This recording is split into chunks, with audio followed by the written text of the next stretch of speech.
Good morning. We all know that India is a vast country with varied vegetation, region, religion, caste, and so many things. So, India is a land of diversities. Today, we will read chapter number 7 Glimpses of India prescribed in your textbook First Flight. In this chapter, the author has shown that diversity. So, today we will read chapter 7 and will see glimpse of India. This chapter includes three basic stories. First one is A Baker from Goa by Lucio Rodriguez.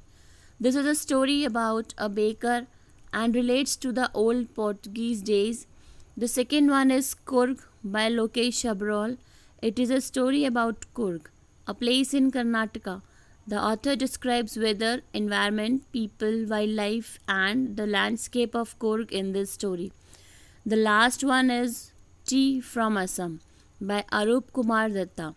This story is about two friends exploring the tea gardens of Assam and also learning the legends behind it.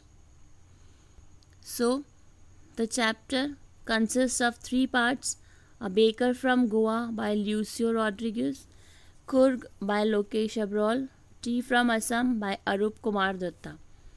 We'll start with A Baker from Goa. This is a pen portrait of a traditional Goan village baker who still has an important place in this society. Pen portrait is portraying something through writing. So, in this part, the author has portrayed a traditional Goan village baker. So, this is a pen portrait of traditional Goan village baker. So, A Baker from Goa is a story that relates to the time when there were Portuguese rule in Goa. The story of a baker living in a Goan village. During those days, the people ate loaves of bread. They were made in big furnaces. The bakers, known as peddlers, would come to sell these breads in the street and would make a jingle sound with the bamboo. Although nowadays we may not see these loaves, but may sometimes see the furnaces and some bakers carrying the traditional business of their forefathers. The author remembers the coming of the baker twice a day during his childhood days. He was the author's friend and guide. The maidservants in the house would buy loaves of bread which they ate with tea. During those days, bread was an important part of any occasion, especially the sweet bread bowl. Also, the baker had a peculiar dress, kabai. It was a single piece frock that would reach up to knees. Baking was a profitable business at that time. Now, vocabulary: reminiscing nostalgically, remembering fondly. The author is in this chapter is remembering those old days very fondly. Thud and jingle, falling sound of a thing coupled with musical sound. It has been used when the pedder comes. Heralding, announcing, extinguished, put out, open testimony, public statement of a quality, etc. Now, recapitulation. Goa is very much influenced by Portuguese. Their traditional family work is baking bread. They are known as pedder. In Goa, the writer tells about his childhood days and his friendship with bakers. In the morning, the jingling sound of bamboo woke them up from sleep. Through one hand, the baker supported the basket on his head and the other hand banged on the bamboo on the ground. The villagers were much fond of sweet bread known as bol. Bolinas, a kind of bread, was essential during Christmas and other festivities. It was one of the most essential marriage gifts. Bread sellers wore a particular dress known as kabai. It was a single piece long frock up to the knees. They recorded their account on the wall in pencil. They always looked happy and prosperous. Now, the second part, Coorg. Coorg is a coffee country famous for its rainforest and spices. Coorg is a story describing the Coorg or Kodagu, the smallest district of Karnataka. Before reading the part, vocabulary: martial, having to do with war, strong; invigorating, energizing, tales of valor, stories of courage. Now, the author describes Coorg as a heavenly place that lies between Mangalore and Mysore. It is certainly God's abode as it has evergreen forests, spices, and coffee plantations. From September to March, the weather is good here, thus, many tourists come to visit the place. The air has the coffee aroma in it. There is a famous story about the Greek or Arabic descent of Coorg people that a part of Alexander's army had to settle here. As it was not possible for them to return, they thus settled here and married with the locals. We may find people of Coorg wear kupiya, a long black coat similar to the kufiya that Arabs wear. People of Coorg are very brave. The Coorg regiment of Indian Army is one of the most significant regiment. Also, our first Army General Karyappa hails from Coorg. The forest and hills of Coorg provide a source of water to the river Kaveri. They have many tourist destinations. Also, Mahaseen, the largest freshwater fish, is found in these waters. From the top of the Brahmagiri hills, we can see the complete view of Coorg. Also, Buddhist monks live in Bailekupe in the island of Nisargdham near Coorg. These are the only people living in Coorg who have certificate of firearms license in India.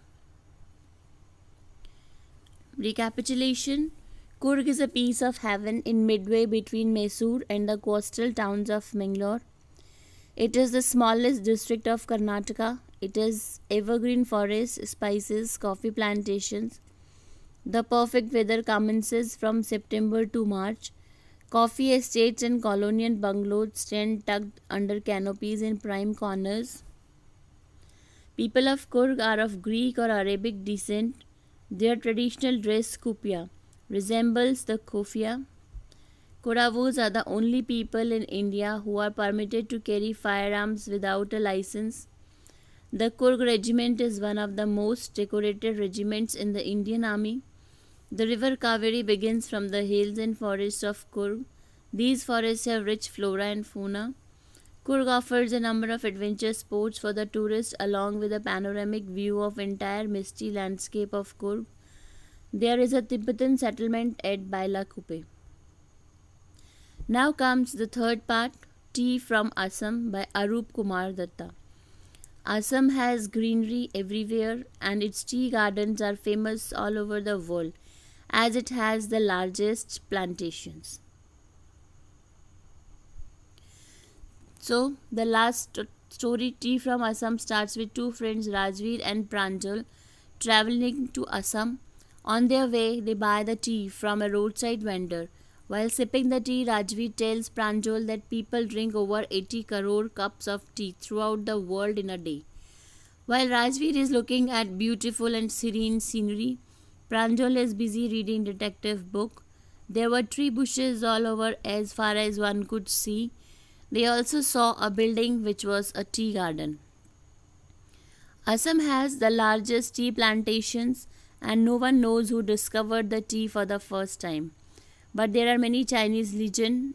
A few branches of tea fell accidentally in the boiled hot water. The emperor liked the delicious flavor. This is how it came into being. As per an Indian legend, Buddhist monk Bodhidharma cut off his eyelids as to avoid sleep during meditation. About 10 tea plants grew out of these and thus the banished sleep. When put in hot water and drunk, both of them got down at Mariani Junction and went to Dhekiabadi tea estate. There they saw women plucking tea leaves. Pranjal's father had come to receive them there and said that he knew a lot about tea plantations. Rajveer says that he is keen to learn from him.